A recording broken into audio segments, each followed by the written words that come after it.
Tevi. He is the Climate Change Commissioner for the Anglican Church in Aotearoa, New Zealand and Polynesia.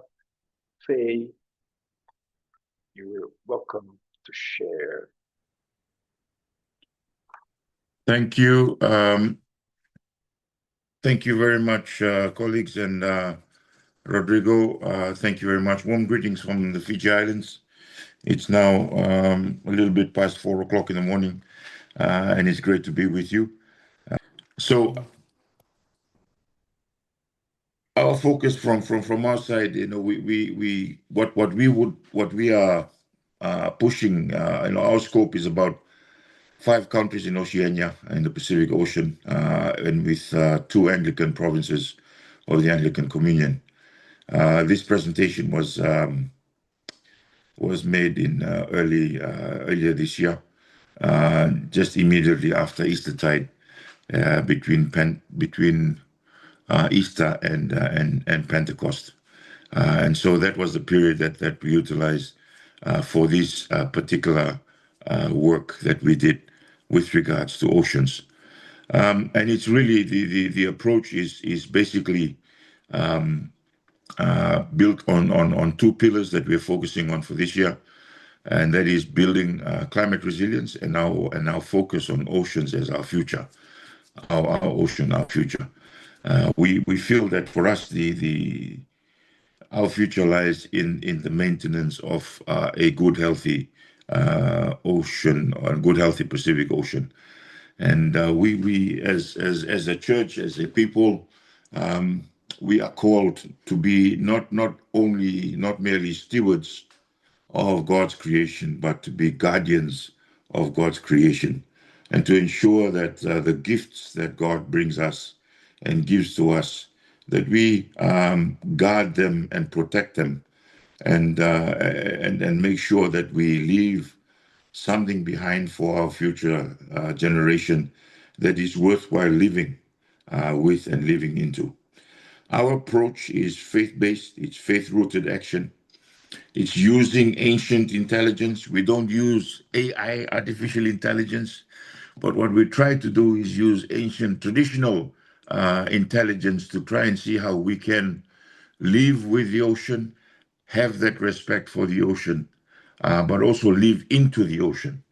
We're using science-based tools and partnership with other dioceses to make sure that this focus on ocean gets amplified into our global Anglican Communion, and also into the global faith communion itself. One of the approaches that we have, colleagues, is that that ocean is life-giving. Ocean gives us life. Ocean gives us hope as well. And so when we talk about the ocean, we would like to see the ocean as life-giving and hope-giving. That for us, oceans is about life. Oceans is about hope. And as a church, the main role that we play in our communities is providing hope, is giving hope to our people that there is a future. And we need to provide that hope for our people and for our countries.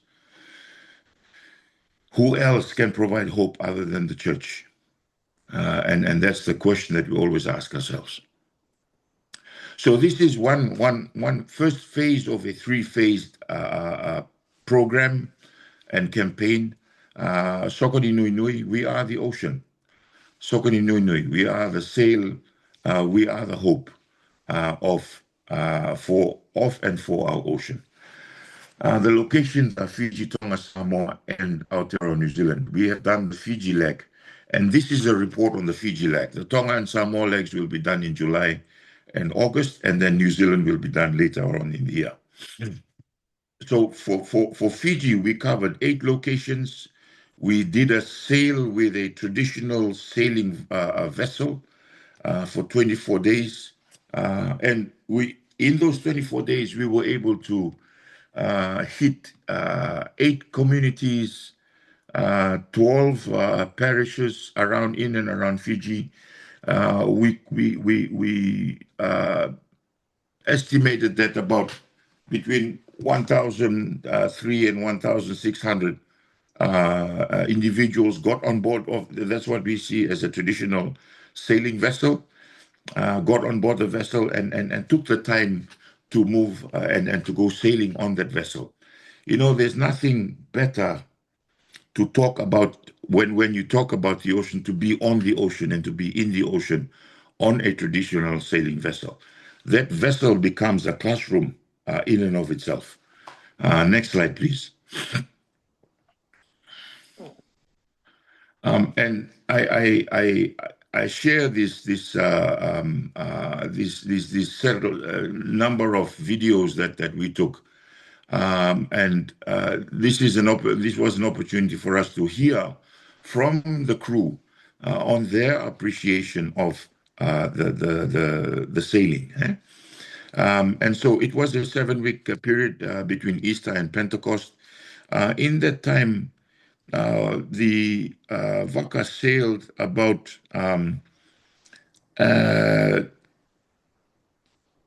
600, a little bit over 600 nautical miles. So they sailed a little bit over 1,200 kilometers. So just imagine living on that Vaka, talking about the ocean, talking about God's role and God's importance and God's gift to us of the ocean, being on the ocean, living on the ocean, and promoting guardianship of God's ocean from a traditional sailing vessel. I'm just wondering at this point in time if I can show the video, or we can show it in the end. I'll leave that up to you, Nicholas, or maybe we can show it at the end. Yeah, that would be good. Yeah. Okay. So these are pictures that we have of our communities getting in on the ocean. You have the crew that's sitting around talking about the ocean and getting them to rekindle their relationships with the ocean.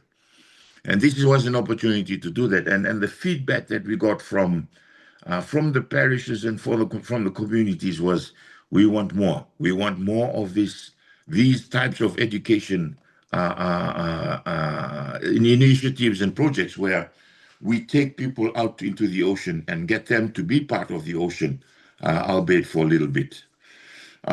So that's the first of the issues that I would like to see. We have the children here that are moving around in front of the Vaka, in the front side of the Vaka, and just being part of the ocean, going out for small sails. And there's nothing like that when you're trying to convince somebody about the importance of the ocean. Immerse that particular person into the ocean so that that person gets to feel the ocean, taste the ocean, be part of the ocean, to taste the saltiness of the ocean. That is what we call about being immersed in the environment that you come in. So despite the fact that we come from islands and we think that we are part of the ocean, man, a lot of these kids have never been out this far into the ocean. And so it was an opportunity for them to really get out and get there into the ocean. Whilst we're talking and sharing these pictures, I will just very quickly jump onto the second issue that we would like to also campaign on, that we've done quite some substantive work in the lead up to the Global Conference on Oceans in Mombasa that's currently taking place now, is that we were able to lobby what we call the High Ambition Faith Coalition on Oceans. And that was an opportunity for us to really get into seeing how we could how we could put on the agenda of the High Ambition Faith Coalition the issue of the decarbonization of the maritime sector. The maritime sector emits between 2 to 3% of the global carbon emissions, CO2 emissions in the world.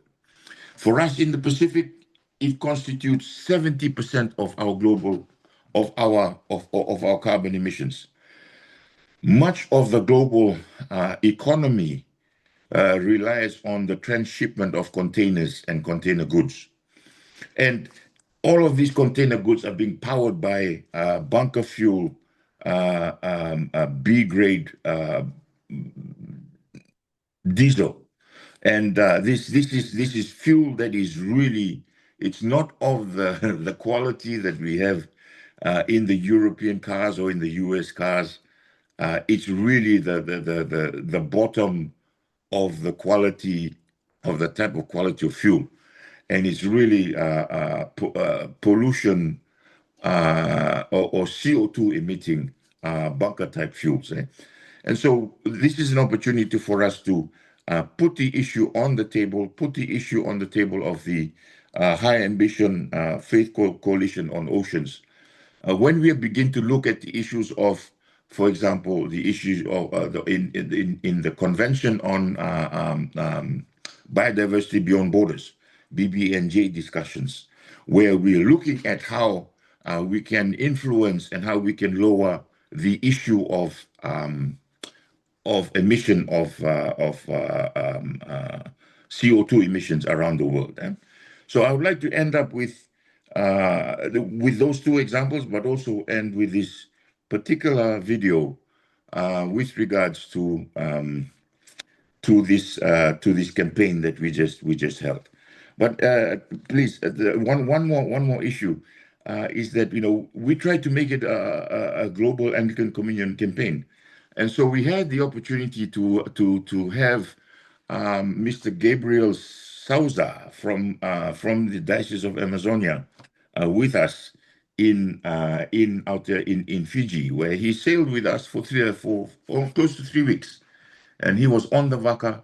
He was talking with and being with the community. It was great to have him, and it was great to have the voice of Amazonia in with us around oceans. As you know, the Lungs of the Earth campaign of the Anglican Communion last year was focused on forests, where we were in Amazonia, in Belém with them, and this one is about focusing on oceans this year.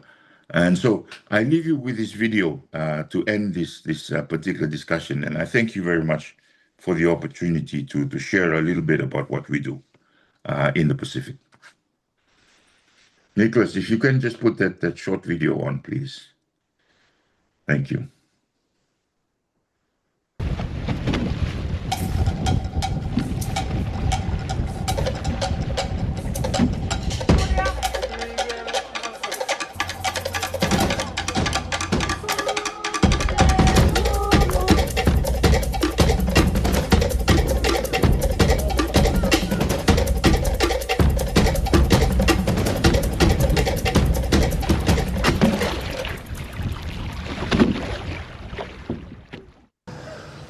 Tēnā tātou, kei roto I te āhuatanga o te wā, kei raru I te maru o tātou, nei matua nui I te rangi, nāna nei ho mai kia tātou, nāna hoki I tango, te kaha, te kōria tia tōna ingoa tapu.